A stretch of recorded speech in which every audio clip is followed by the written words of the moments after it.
নমস্কাৰ, মই নীলাক্ষী আৰু মই হিমাদ্ৰীয়ে প্ৰজ্ঞা প্ৰহেলিকা ইউটিউব চেনেললৈ আপোনালোকক স্বাগতম জনাইছোঁ। মই নীলাক্ষীয়ে প্ৰতিটো খণ্ডত কেইটামান সাঁথৰ আৰু মই হিমাদ্ৰীয়ে প্ৰতিটো খণ্ডত বিভিন্ন বিষয়ৰ ওপৰত কেইটামান কুইজ আৰু সাধুকথা আগবঢ়াম। আশা কৰিছোঁ এই প্ৰজ্ঞা প্ৰহেলিকা ইউটিউব চেনেলটোক আপোনালোকে মৰমৰ দৃষ্টিৰে চাই চেনেলটো লাইক, শ্বেয়াৰ আৰু ছাবস্ক্ৰাইব কৰিব। লগতে প্ৰতিটো ভিডিঅ' স্কিপ নকৰাকৈ সম্পূৰ্ণকৈ চাই কমেণ্ট বক্সত প্ৰেৰণামূলক একোটা মন্তব্য আগবঢ়াব। এনেধৰণৰ মন্তব্যই আমাক আগলৈ আগবাঢ়ি যাবলৈ উৎসাহিত কৰিব। ধন্যবাদ। নমস্কাৰ, মই নীলাক্ষীয়ে আজি আপোনালোকলৈ লৈ আহিছোঁ এটা মজাৰ সাধু। সাধুটো ৰসৰাজ লক্ষ্মীনাথ বেজবৰুৱা দেৱৰ বুঢ়ী আইৰ সাধুৰ পৰা লোৱা হৈছে। আশা কৰিছোঁ সাধুটো আৰম্ভণিৰ পৰা শেষলৈকে উপভোগ কৰি ভিডিঅ'টো কেনে লাগিল কমেণ্টত জনাব। এতিয়া আহকচোন আমি সাধুটোলৈ আগবাঢ়ো। আজিৰ সাধুটো হ'ল ঢোঁৰাকাউৰী আৰু টিপচী চৰাই। শুনকচোন। ঢোঁৰাকাউৰী আৰু টিপচী চৰাই। এক বোলে এটা ঢোঁৰাকাউৰী আৰু এটা টিপচী চৰাই আছিল। সিহঁত দুয়ো সখী বন্ধালে। এদিন দুয়ো একেলগে এজোপা গছৰ ডালত বহি আছিল। এনেতে দেখিলে যে এজনী বুঢ়ীয়ে ধান সিজাই চোতালত মেলি দিছে। ঢোঁৰাকাউৰীয়ে টিপচীক ক'লে, সখী সখী চোৱাচোন, সেই বুঢ়ীজনীয়ে সিজোৱা ধান ৰ'দত মেলি দিছে। এথাপ মাৰি আমি আনোহক আহা। টিপচীয়েও এৰা আনোহক আহা বুলি মাত দিলত ঢোঁৰাকাউৰীয়ে ক'লে, কিন্তু সখী এটা কথা, মই ঠোঁটত যিমান ধান আনিম তুমিও যদি সিমান আনিব নোৱাৰা তেনেহ'লে মই তোমাক খাম, আৰু তুমি যিমান আনিবা ময়ো যদি সিমান আনিব নোৱাৰো তেন্তে তুমি মোক খাবা। ঢোঁৰাকাউৰীৰ কথা শুনি টিপচীয়ে ভাবিলে, মইতো তাতকৈ বেছি ধান একে থাপতে আনিব নোৱাৰিমেই। সেই দেখি বুজিছোঁ সি মোক খাবলৈ বুদ্ধি পাতিছে। বাৰু দেখাই যাওকচোন সি মোক কেনেকৈ খায়। ইয়াকে ভাবি টিপচীয়ে উত্তৰ দিলে, বাৰু সখী সেয়ে হওক। ঢোঁৰাকাউৰীয়ে ক'লে, তেন্তে তুমি আগেয়ে থাপ মাৰি আনা। টিপচীয়ে উত্তৰ দিলে, নহয় সখী, তুমি আগেয়ে আনা। কাউৰীয়ে ক'লে, তুমিহে আগ হ'ব লাগে, মই তোমাৰ পিছতহে। সেই কথা শুনি টিপচীয়ে তাৰ এখুদমান ঠোঁটেৰে থাপ মাৰি এঠোট ধান আনিলে। কিন্তু সি নিচেই তাকৰ। তাৰ পিছত ঢোঁৰাকাউৰীয়ে থাপ মাৰি ইমান ধান আনিলে যে টিপচীয়ে অনা ধানতকৈ সি অনেক গুণে সৰহ। ঢোঁৰাকাউৰীয়ে ধান আনিয়ে মাত লগালে, সখী মই এতিয়া তোমাক খাব পাওঁ। টিপচীয়ে উত্তৰ দিলে, নিশ্চয় পোৱা, সেই দেখি তুমি মোক খাবা। কিন্তু তাৰ আগেয়ে তুমি মোৰ এটা কথা ৰাখিব লাগিব। তুমি সততে মৰা শোক খাই ফুৰা, সেইবাবে তোমাৰ ঠোঁটটোৰ বৰ বেয়া গোন্ধ। তুমি অনুগ্ৰহ কৰি তোমাৰ ঠোঁটটো সাগৰৰ পানীত ধুই মোক খোৱা। ঢোঁৰাকাউৰীয়ে ক'লে, বাৰু সখী তোমাৰ কথা ৰাখিম। মই এতিয়াই মোৰ ঠোঁটটো সাগৰৰ পানীত ধুই আহোঁগৈ বুলি কৈ উৰি গৈ সাগৰৰ কাষ পাই সাগৰক ক'লে, সাগৰ ককাই, অ' সাগৰ ককাই। সাগৰে উত্তৰ দিলে, কি হৈছে? ঢোঁৰাকাউৰীয়ে ক'লে, দে পানী, পখালো ঠোঁট, ভোজন কৰোঁ টিপচী গোট। সাগৰে উত্তৰ দিলে, কিহতকৈ দিম? যদি কিবা এটা পাত্ৰ দিব পাৰা তেন্তে দিব পাৰোঁ। সাগৰৰ কথা শুনি কাউৰীয়ে টেকেলি এটা বিচাৰি কুমাৰৰ ঘৰ পালেগৈ। কুমাৰক কাউৰীয়ে মাত লগালে, কুমাৰ ককাই ঘৰত আছেনে? কুমাৰে উত্তৰ দিলে, আছো, কিবা হৈছে? কাউৰীয়ে ক'লে, দে টেকেলি, তুলো পানী, পখালো ঠোঁট, ভোজন কৰোঁ টিপচি গোট।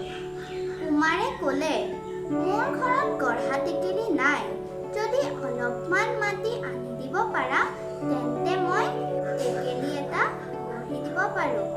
কুমাৰৰ কথা শুনি কাউৰীয়ে মাটিৰ ওচৰলৈ গৈ মাটিক ক'লে, দে মাটি, দিওঁ কুমাৰক, গঢ়ক টেকেলি, তুলো পানী, পখালো ঠোঁট, ভোজন কৰোঁ টিপচি গোট। মাটিয়ে উত্তৰ দিলে, মই নিজে কেনেকৈ দিম, যদি কিবা উপায়েৰে খান্দি নিব পাৰা নিয়া। মাটিৰ সমিধান পাই কাউৰীয়ে মহৰ ওচৰ পালেগৈ। সি মহক মাত লগালে, দে শিং, খান্দো মাটি, দিওঁ কুমাৰক, গঢ়ক ঘটি, তুলো পানী, পখালো ঠোঁট, ভোজন কৰোঁ টিপচি গোট। মহে উত্তৰ দিলে, মই নিজে মোৰ শিংটো কেনেকৈ দিম, যদি কিবা উপায়েৰে নিব পাৰা নিয়া। মহৰ কথা শুনি কাউৰীয়ে গৈ কুকুৰৰ ওচৰ পাই কুকুৰক ক'লে, মাৰ মহ, নিওঁ শিং, খান্দো মাটি, দিওঁ কুমাৰক, গঢ়ক ঘটি, তুলো পানী, পখালো ঠোঁট, ভোজন কৰোঁ টিপচি গোট। কুকুৰে উত্তৰ দিলে, আজি ভালেমান দিন মই গাখীৰ খাবলৈ পোৱা নাই, সেই দেখি মোৰ গাৰ বল কমি গৈছে।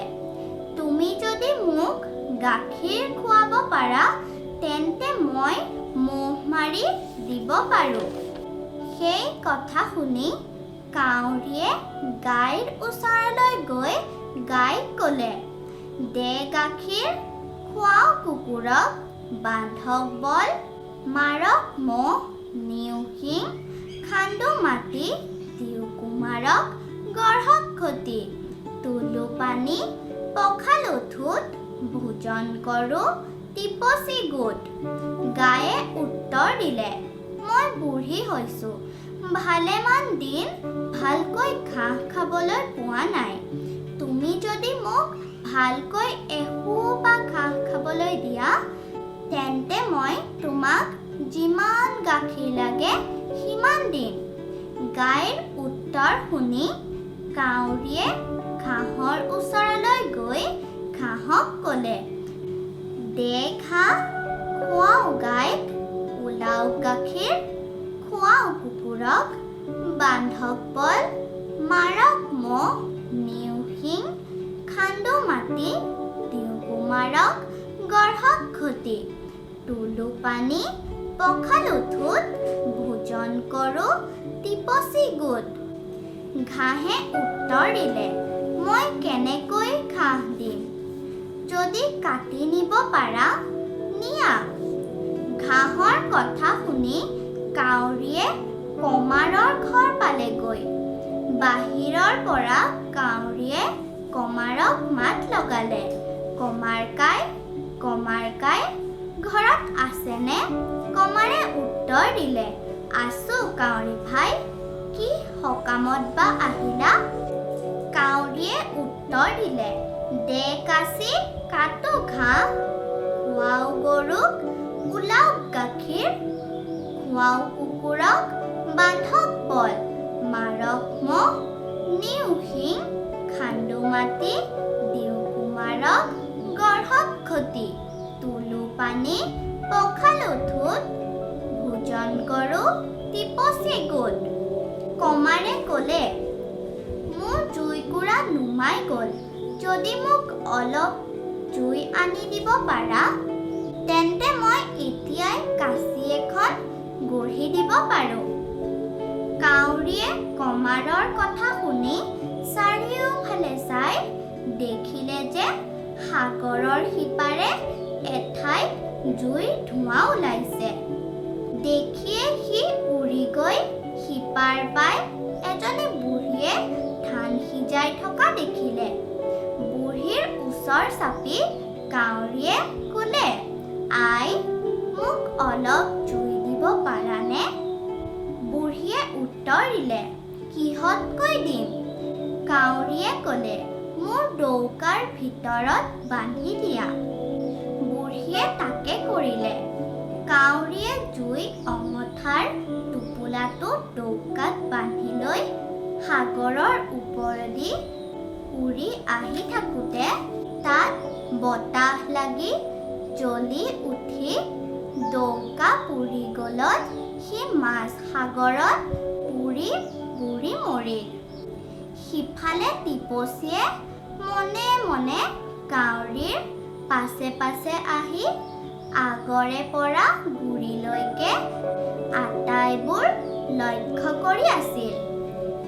শেষত কাউৰীৰ এনে মৃত্যু দেখি সি সন্তোষ পাই এজোপা গছৰ ডালৰ পৰা উৰি আন এজোপা গছৰ ডালত পৰিলগৈ। আৰু মোৰ কাপোৰ কানি কোলাহলত ময়ো গুচি আহিলোঁ।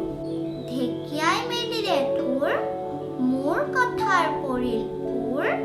তামোলে মেলিলে দাবী, কোন কলৈ যাবি? ক'লা মেকুৰীৰ বগা কাণ, ডাকি বোলা ৰাম ৰাম। ধন্যবাদ।